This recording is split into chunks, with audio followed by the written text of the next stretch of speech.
Bienvenue sur une base hors norme. Bienvenue à Istres. Avec sa piste longue de 5 km, la base détient le record de la plus grande piste d'Europe. Ici, se côtoient des ingénieurs du centre d'essai en vol, des industriels et des militaires. Avec plus de 5000 personnes, l'activité y est permanente, de jour comme de nuit. Car c'est d'ici que partent les avions de transport de fret à destination des opérations extérieures. Je vous emmène ce mois-ci dans la zone la mieux protégée de la base, au cœur des forces aériennes stratégiques que l'on appelle les FAS. Ce sont elles qui ont la lourde responsabilité d'assurer la fonction de dissuasion nucléaire au sein de l'armée de l'air, et cela dure depuis plus de 50 ans. L'armée de l'air déploie ici 2 types d'avions, ceux qui portent l'arme nucléaire, les Mirage 2000N, et ceux qui les ravitaillent pour leur donner la longe nécessaire à leur frappe, les Boeing C-135. Et c'est à bord de ce Boeing C-135 que nous allons vous faire découvrir une technique impressionnante, celle du ravitaillement en vol. Mais avant, je vais rencontrer le général Sténinger. Il commande actuellement les forces aériennes stratégiques.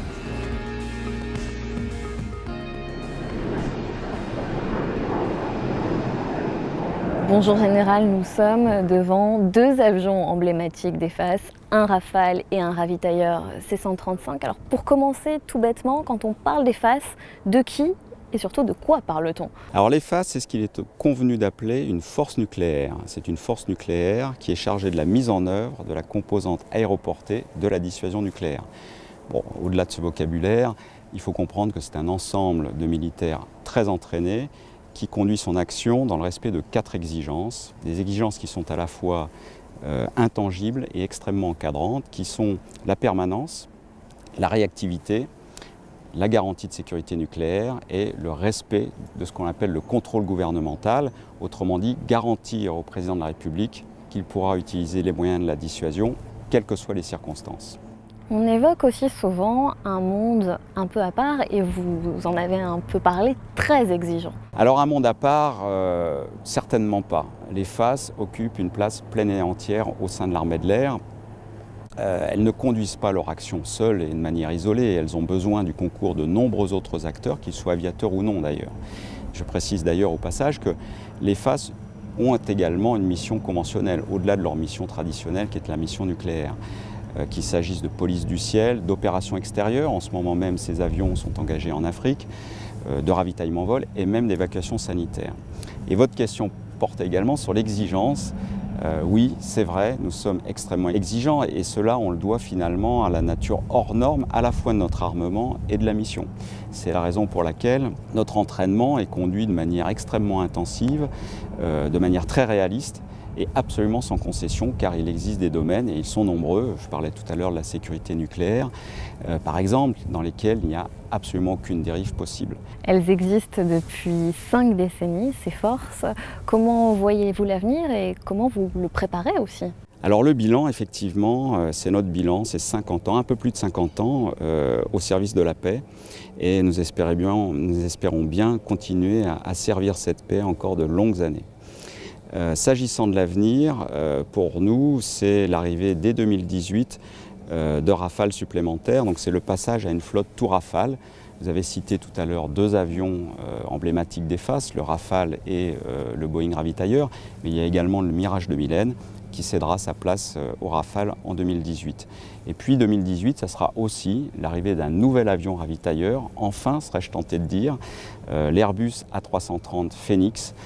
Il y a donc devant nous un saut qualitatif net à franchir, auquel nous nous préparons déjà, mais il y a aussi la prise en compte d'une nouvelle mission, qui est la mission de transport stratégique, qui est aujourd'hui assumée par les Airbus de l'armée de l'air. De grands défis donc.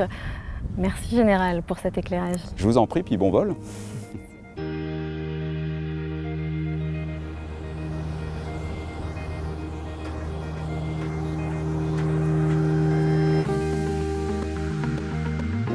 Pendant que nous finissons le tour avion, je vous propose de retrouver cet appareil dans le prochain sujet. En effet, pour rester opérationnels, les FAS s'entraînent régulièrement en déployant leurs moyens aux 4 coins de la France.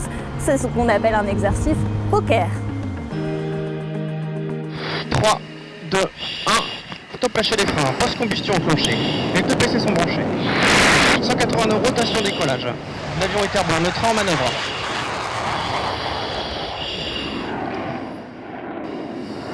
On poursuit notre montée vers le niveau de vol. Bienvenue à bord d'un Rafale biplace de l'escadron 191 Gascogne. Équipé d'un missile nucléaire ASMPA, ce chasseur a pour mission de pénétrer les lignes ennemies en très basse altitude. Le pilote et son navigateur vont bientôt procéder au tir du missile.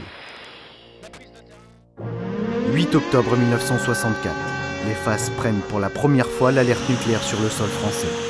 50 ans plus tard, les technologies ont évolué, le Rafale a remplacé le Mirage 4, mais la mission reste la même, garantir à tout prix le maintien de la paix. Pour intervenir vite et frapper juste, ces forces de l'ombre s'entraînent plusieurs fois par an à un raid nucléaire grandeur nature, l'opération Poker. L'opération Poker est l'opération aérienne la plus emblématique des forces aériennes stratégiques. Elle se déroule uniquement de nuit, 4 fois par an. Elle met en œuvre plusieurs dizaines d'appareils et à peu près 1 millier d'aviateurs sont mobilisés lors de ces opérations. 6 bases aériennes participent à l'exercice. Cette nuit, c'est Tavor qui accueille les équipages. Cette base militaire est équipée de zones d'alerte nucléaire où pilotes, mécaniciens et armuriers préparent leur mission en toute sécurité, car ces abris nucléaires ont été conçus pour résister aux menaces de guerre atomique qui pourraient peser sur la France.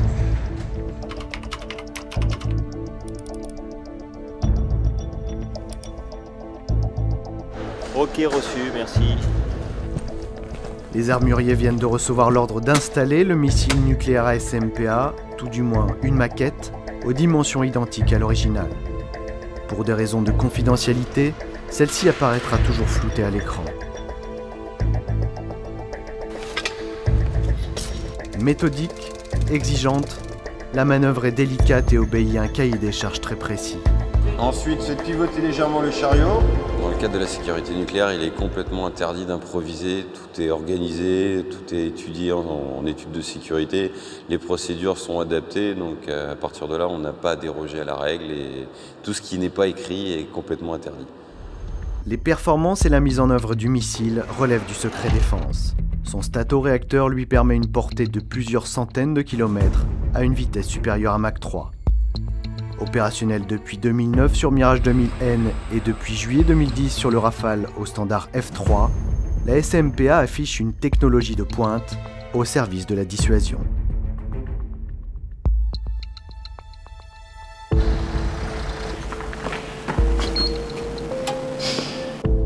C'est depuis le COFAS, Centre des opérations des forces aériennes stratégiques, que se joue le scénario de l'opération. Il est l'intermédiaire indispensable entre les plus hautes autorités et les unités sur le terrain. Le COFAS, c'est vraiment l'outil de combat du général commandant les FAS.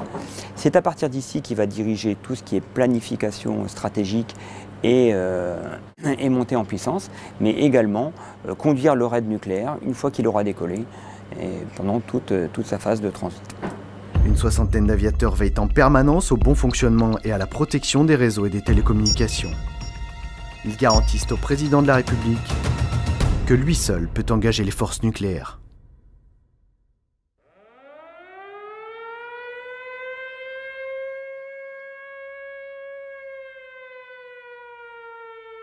En général, tous les avions et les équipages sont prêts pour la mise en alerte à bord. Pour tous les équipages, passage en alerte à bord immédiatement. Alerte à bord immédiatement. En général, tous les avions sont en alerte à bord. Ok, très bien, parfait. Exercice Poker. Décollage de tous les avions associés au plan Poker. Exercice. Top lâcher les freins, post-combustion enclenchée. Les deux PC sont branchés. La poussée s'établit. Le GIX à 55 nominal, on poursuit le décollage. À 150 nœuds d'accélération. 180 nœuds rotation décollage. Notre train en manœuvre. En général, décollage effectif de tous les avions. Ok, très bien, Justo.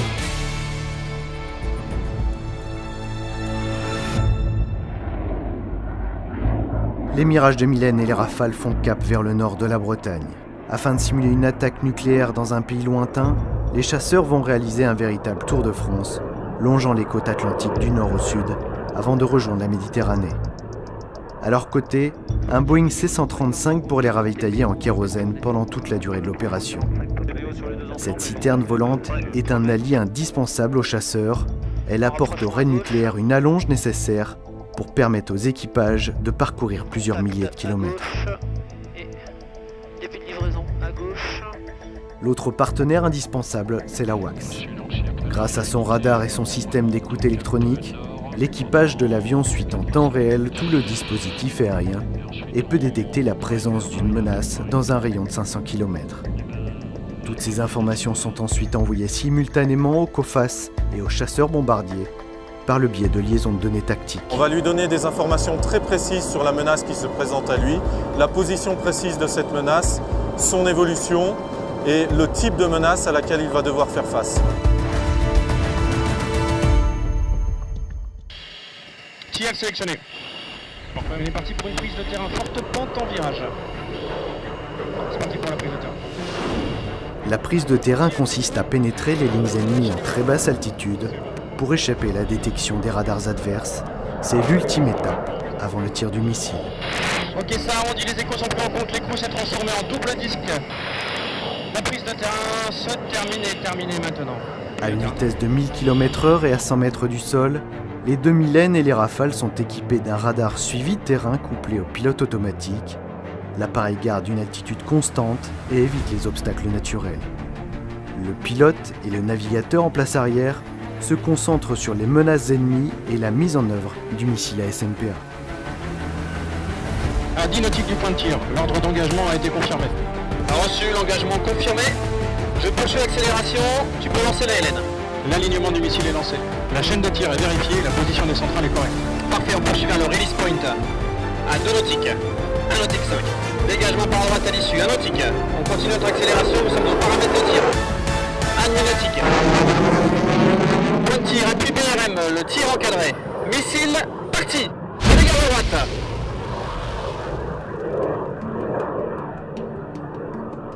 L'opération Poker est avant tout une formidable démonstration des moyens mis à disposition par le chef de l'État pour dissuader quiconque de s'attaquer aux intérêts vitaux de la France. Lors de sa visite sur la base aérienne d'Istres en février 2015, François Hollande tenait à réaffirmer l'objectif primordial de la composante aéroportée. La composante aéroportée donne en cas de crise majeure une visibilité à notre détermination à nous défendre, évitant ainsi un engrenage vers des solutions extrêmes. Voilà l'intérêt des deux composantes. Si je puis dire, une qui ne se voit pas et une autre qui se voit. Indépendance, liberté, capacité à faire prévaloir nos valeurs, voilà pourquoi nous devons chaque jour assurer la permanence de la dissuasion nucléaire et être capable à chaque instant d'en améliorer encore l'organisation, le fonctionnement et les armes.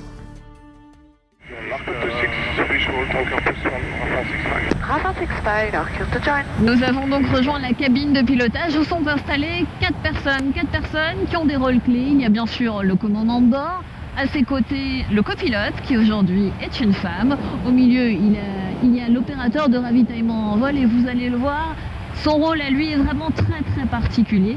Et à côté de moi il y a le navigateur et bien sûr nous allons leur poser à tous quelques questions.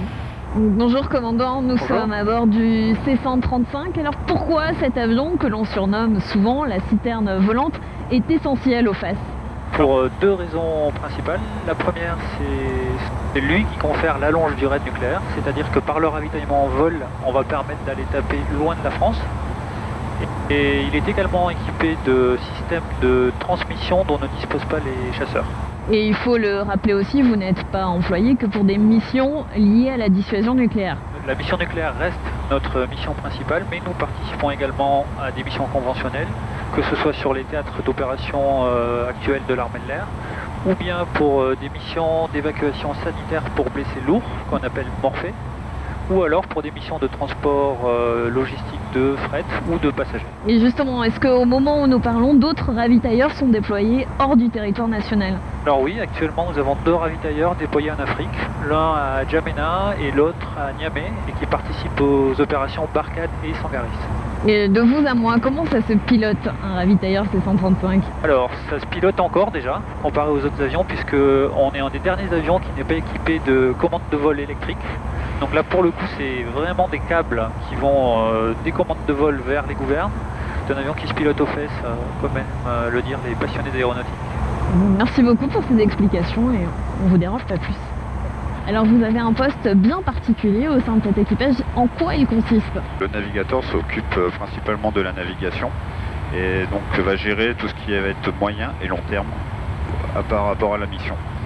Et on se retrouve donc avec un avion qui est assez vieux, plutôt post-Seconde Guerre mondiale, et on a donc des moyens comme les centrales inertielles qui en fait sont un moyen indépendant de navigation et que seul le navigateur peut utiliser.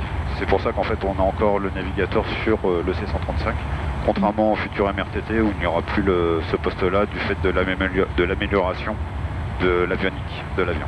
Et combien dure en moyenne un vol?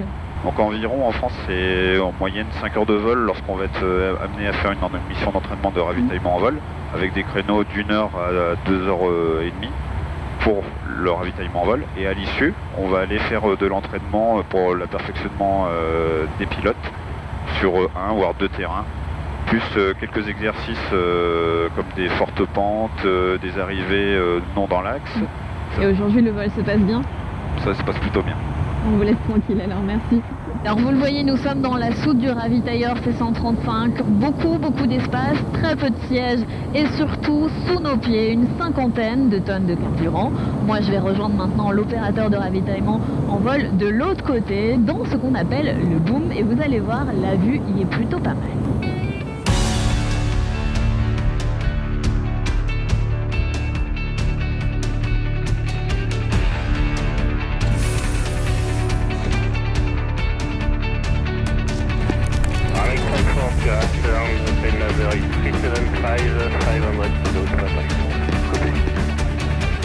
Stable à 3 mètres derrière.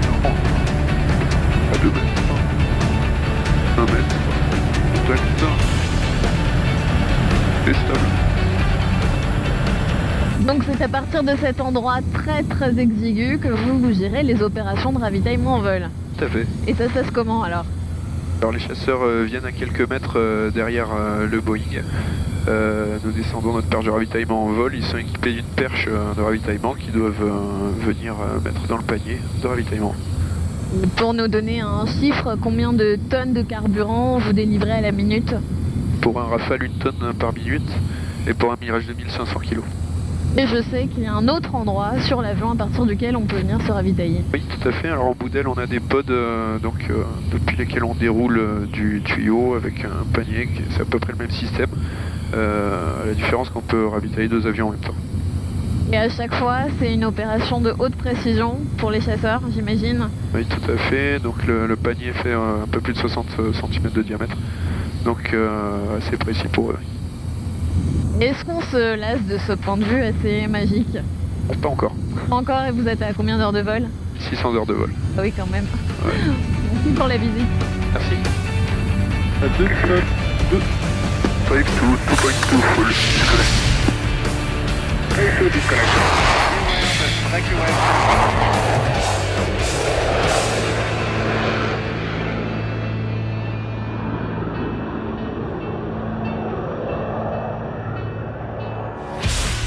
Je vous propose maintenant de retrouver les avions d'EFAS pour une remontée dans le temps très particulière. Tout de suite, retour sur 50 ans d'histoire.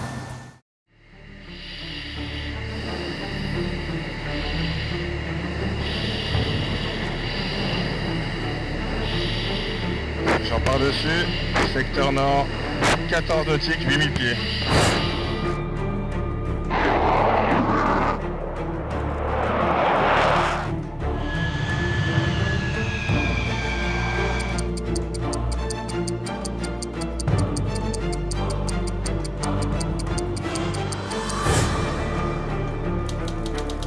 Quand nous serons une puissance atomique, ce qui ne tardera plus guère.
Cette émission se termine après un peu plus de 3 heures de vol et une vingtaine de tonnes de carburant délivrées. Merci donc de nous avoir suivis. Et puis bien sûr, je vous donne rendez-vous pour un prochain numéro de Sous les Cocardes.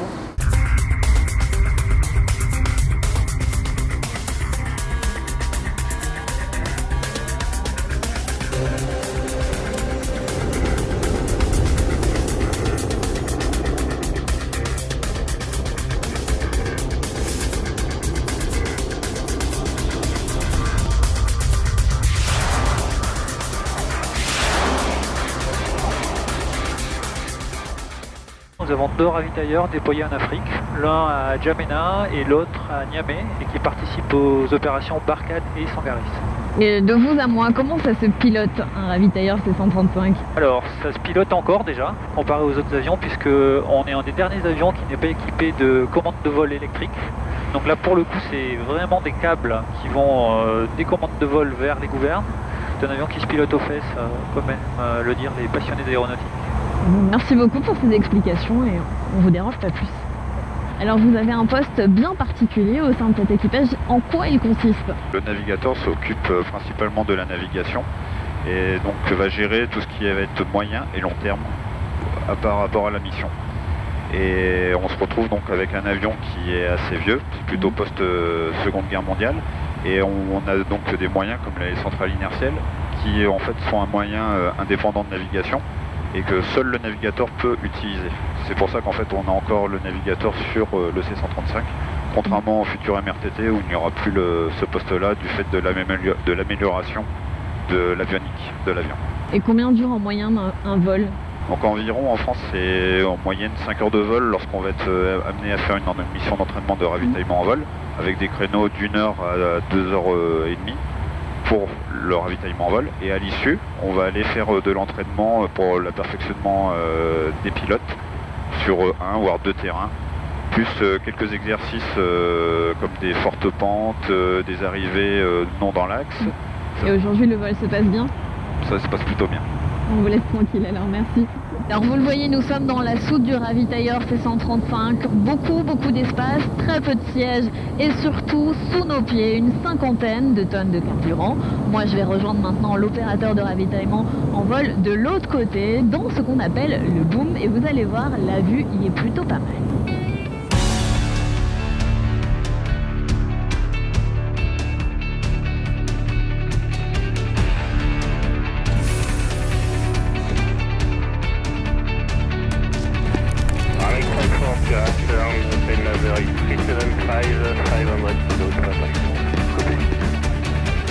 Stable à 3 mètres derrière. À 2 mètres. 1 mètre. Contact. Et stable. Donc c'est à partir de cet endroit très exigu que vous gérez les opérations de ravitaillement en vol. Tout à fait. Et ça se passe comment alors?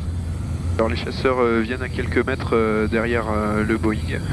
Nous descendons notre perche de ravitaillement en vol. Ils sont équipés d'une perche de ravitaillement qu'ils doivent venir mettre dans le panier de ravitaillement. Pour nous donner un chiffre, combien de tonnes de carburant vous délivrez à la minute? Pour un Rafale, 1 tonne par minute, et pour un Mirage 2000, 500 kg. Et je sais qu'il y a un autre endroit sur l'avion à partir duquel on peut venir se ravitailler. Oui, tout à fait. Alors en bout d'aile, on a des pods depuis lesquels on déroule du tuyau avec un panier, c'est à peu près le même système. La différence qu'on peut ravitailler 2 avions en même temps. Et à chaque fois, c'est une opération de haute précision pour les chasseurs, j'imagine? Oui, tout à fait. Donc le panier fait un peu plus de 60 cm de diamètre. Donc assez précis pour eux. Est-ce qu'on se lasse de ce point de vue assez magique? Pas encore. Pas encore, et vous êtes à combien d'heures de vol? 600 heures de vol. Ah oui, quand même. Ouais. Merci pour la visite. Merci. À 2, 2. 5 2, 2.2, full disconnect. Full disconnect. Thank you, TIAC sélectionné. On est parti pour une prise de terrain, forte pente en virage. C'est parti pour la prise de terrain. La prise de terrain consiste à pénétrer les lignes ennemies en très basse altitude pour échapper à la détection des radars adverses. C'est l'ultime étape avant le tir du missile. Ok, ça arrondit, les échos sont pris en compte, l'écrou s'est transformé en double disque. La prise de terrain se termine maintenant. À une vitesse de 1000 km/h et à 100 mètres du sol, les 2000N et les Rafales sont équipés d'un radar suivi de terrain couplé au pilote automatique. L'appareil garde une altitude constante et évite les obstacles naturels. Le pilote et le navigateur en place arrière se concentrent sur les menaces ennemies et la mise en œuvre du missile ASMPA. À 10 nautiques du point de tir, l'ordre d'engagement a été confirmé. Reçu, l'engagement confirmé. Je poursuis l'accélération, tu peux lancer la LN. L'alignement du missile est lancé. La chaîne de tir est vérifiée, la position des centrales est correcte. Parfait, on poursuit vers le release point.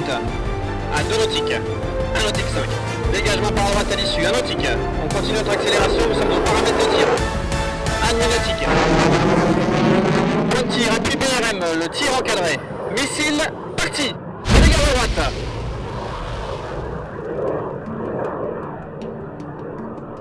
L'opération Poker est avant tout une formidable démonstration des moyens mis à disposition par le chef de l'État pour dissuader quiconque de s'attaquer aux intérêts vitaux de la France. Lors de sa visite sur la base aérienne d'Istres en février 2015, François Hollande tenait à réaffirmer l'objectif primordial de la composante aéroportée. La composante aéroportée donne en cas de crise majeure une visibilité à notre détermination à nous défendre, évitant ainsi un engrenage vers des solutions extrêmes. Voilà l'intérêt des deux composantes. Si je puis dire, une qui ne se voit pas et une autre qui se voit. Indépendance, liberté, capacité à faire prévaloir nos valeurs, voilà pourquoi nous devons chaque jour assurer la permanence de la dissuasion nucléaire et être capable à chaque instant d'en améliorer encore l'organisation, le fonctionnement et les armes.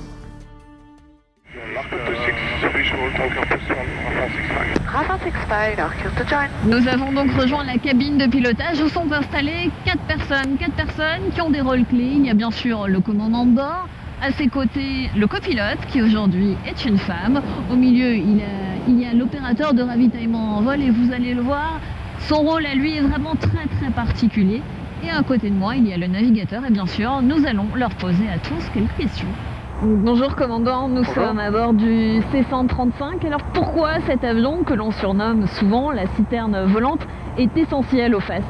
Pour 2 raisons principales. La première, c'est lui qui confère l'allonge du raid nucléaire, c'est-à-dire que par le ravitaillement en vol, on va permettre d'aller taper loin de la France. Et il est également équipé de systèmes de transmission dont ne disposent pas les chasseurs. Et il faut le rappeler aussi, vous n'êtes pas employé que pour des missions liées à la dissuasion nucléaire. La mission nucléaire reste notre mission principale, mais nous participons également à des missions conventionnelles, que ce soit sur les théâtres d'opération actuels de l'armée de l'air, ou bien pour des missions d'évacuation sanitaire pour blessés lourds, qu'on appelle Morphée, ou alors pour des missions de transport logistique de fret ou de passagers. Et justement, est-ce qu'au moment où nous parlons, d'autres ravitailleurs sont déployés hors du territoire national? Alors oui, actuellement. Méthodique, exigeante, la manœuvre est délicate et obéit à un cahier des charges très précis. Ensuite, faites pivoter légèrement le chariot. Dans le cadre de la sécurité nucléaire, il est complètement interdit d'improviser. Tout est organisé, tout est étudié en études de sécurité. Les procédures sont adaptées, donc à partir de là, on n'a pas à déroger à la règle et tout ce qui n'est pas écrit est complètement interdit. Les performances et la mise en œuvre du missile relèvent du secret défense. Son stato-réacteur lui permet une portée de plusieurs centaines de kilomètres à une vitesse supérieure à Mach 3. Opérationnel depuis 2009 sur Mirage 2000N et depuis juillet 2010 sur le Rafale au standard F3, la SMPA affiche une technologie de pointe au service de la dissuasion.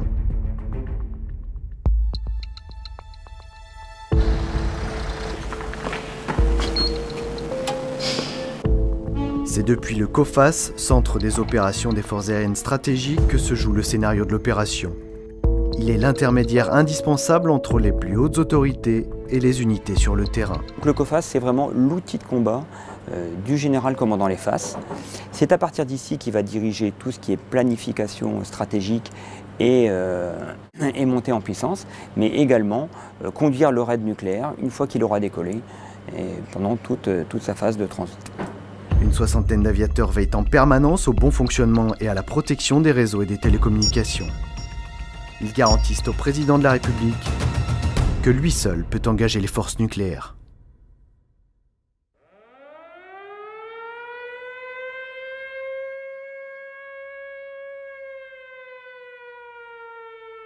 En général, tous les avions et les équipages sont prêts pour la mise en alerte à bord. Pour tous les équipages, passage en alerte à bord immédiatement. Alerte à bord immédiatement. En général, tous les avions sont en alerte à bord. Ok, très bien, parfait. Exercice poker. Décollage de tous les avions associés au plan poker. Exercice. Stop lâcher les freins, passe combustion enclenchée. Décompresser son branchement. La poussée s'établit, le GIX à 55 nominal, on poursuit le décollage. À 150 nœuds d'accélération. 180 nœuds rotation décollage. Notre en manœuvre. En général, décollage effectif de tous les avions. Ok, très bien, Justo.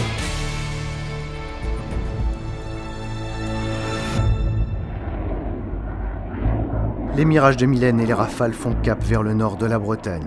Afin de simuler une attaque nucléaire dans un pays lointain, les chasseurs vont réaliser un véritable tour de France, longeant les côtes atlantiques du nord au sud, avant de rejoindre la Méditerranée.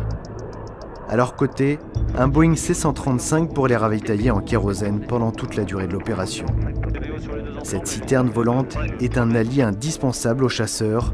Elle apporte au raid nucléaire une allonge nécessaire pour permettre aux équipages de parcourir plusieurs milliers de kilomètres. Début de livraison à gauche. L'autre partenaire indispensable, c'est la WACS. Grâce à son radar et son système d'écoute électronique, l'équipage de l'avion suit en temps réel tout le dispositif aérien et peut détecter la présence d'une menace dans un rayon de 500 km. Toutes ces informations sont ensuite envoyées simultanément aux COFAS et aux chasseurs bombardiers par le biais de liaisons de données tactiques. On va lui donner des informations très précises sur la menace qui se présente à lui, la position précise de cette menace, son évolution et le type de menace à laquelle il va devoir faire face.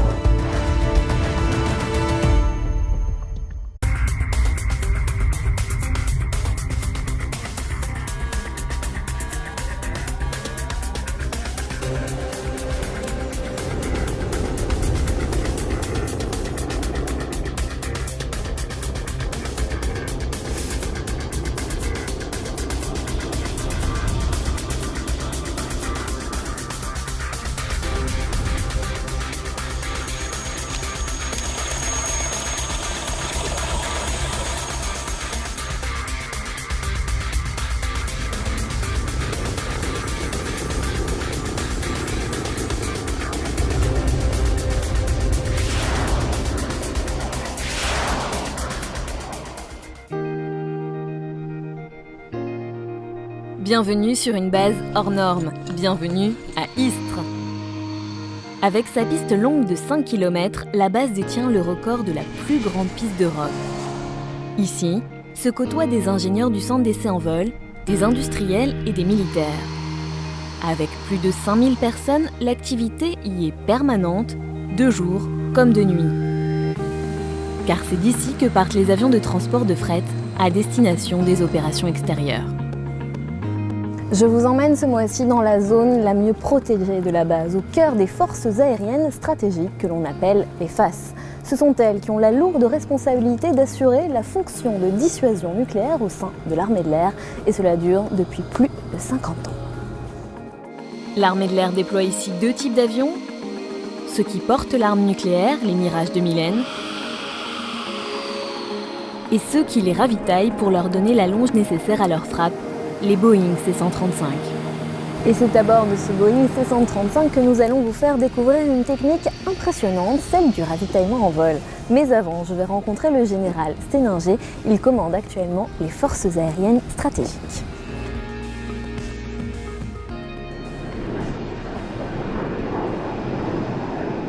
Bonjour Général, nous sommes devant 2 avions emblématiques des FAS, un Rafale et un ravitailleur C-135. Alors pour commencer tout bêtement, quand on parle des FAS, de qui et surtout de quoi parle-t-on? Alors les FAS, c'est ce qu'il est convenu d'appeler une force nucléaire. C'est une force nucléaire qui est chargée de la mise en œuvre de la composante aéroportée de la dissuasion nucléaire. Bon, au-delà de ce vocabulaire, il faut comprendre que c'est un ensemble de militaires très entraînés qui conduit son action dans le respect de 4 exigences, des exigences qui sont à la fois intangibles et extrêmement encadrantes, qui sont la permanence, la réactivité, la garantie de sécurité nucléaire et le respect de ce qu'on appelle le contrôle gouvernemental, autrement dit garantir au président de la République qu'il pourra utiliser les moyens de la dissuasion, quelles que soient les circonstances. On évoque aussi souvent un monde un peu à part, et vous en avez un peu parlé, très exigeant. Alors un monde à part, certainement pas. Les FAS occupent une place pleine et entière au sein de l'armée de l'air. Elles ne conduisent pas leur action seules et de manière isolée. Elles ont besoin du concours de nombreux autres acteurs, qu'ils soient aviateurs ou non d'ailleurs. Je précise d'ailleurs au passage que les FAS ont également une mission conventionnelle, au-delà de leur mission traditionnelle qui est la mission nucléaire.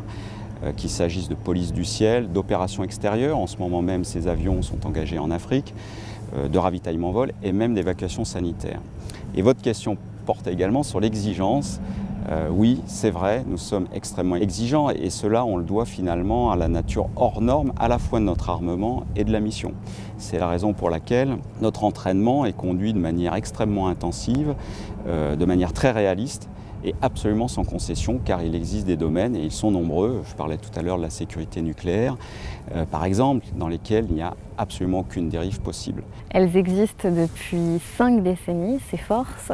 Comment voyez-vous l'avenir et comment vous le préparez aussi ?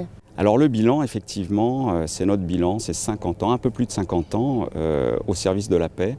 Et nous espérons bien continuer à servir cette paix encore de longues années.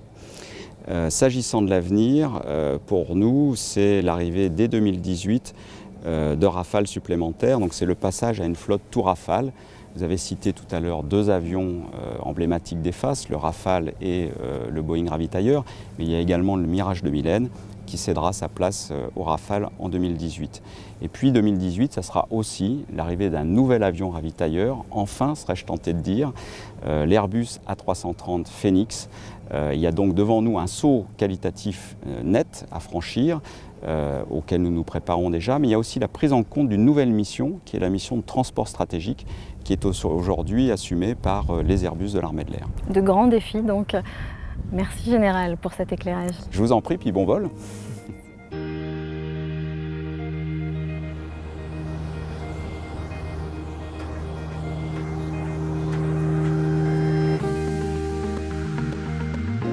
Pendant que nous finissons le tour avion, je vous propose de retrouver cet appareil dans le prochain sujet. En effet, pour rester opérationnel, les FAS s'entraînent régulièrement en déployant leurs moyens aux 4 coins de la France.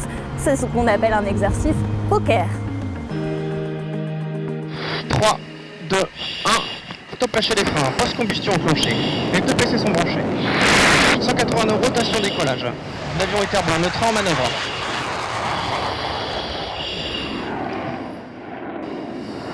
On continue de monter vers le niveau de vol. Bienvenue à bord d'un Rafale biplace de l'escadron 191 Gascogne. Équipé d'un missile nucléaire ASMPA, ce chasseur a pour mission de pénétrer les lignes ennemies en très basse altitude. Le pilote et son navigateur vont bientôt procéder au tir du missile.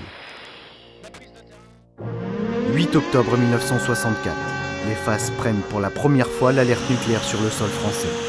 50 ans plus tard, les technologies ont évolué, le Rafale a remplacé le Mirage 4, mais la mission reste la même, garantir à tout prix le maintien de la paix. Pour intervenir vite et frapper juste, ces forces de l'ombre s'entraînent plusieurs fois par an à un raid nucléaire grandeur nature, l'opération Poker. L'opération Poker est l'opération aérienne la plus emblématique des forces aériennes stratégiques. Elle se déroule uniquement de nuit, 4 fois par an. Elle met en œuvre plusieurs dizaines d'appareils et à peu près 1 millier d'aviateurs sont mobilisés lors de ces opérations.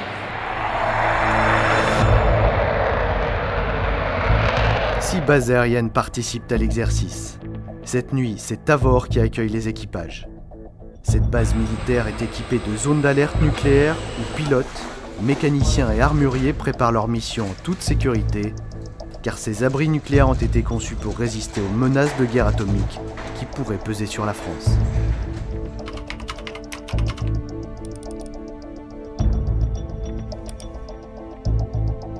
Ok, reçu, merci. Les armuriers viennent de recevoir l'ordre d'installer le missile nucléaire ASMPA, tout du moins une maquette, aux dimensions identiques à l'original. Pour des raisons de confidentialité, celle-ci apparaîtra toujours floutée à l'écran.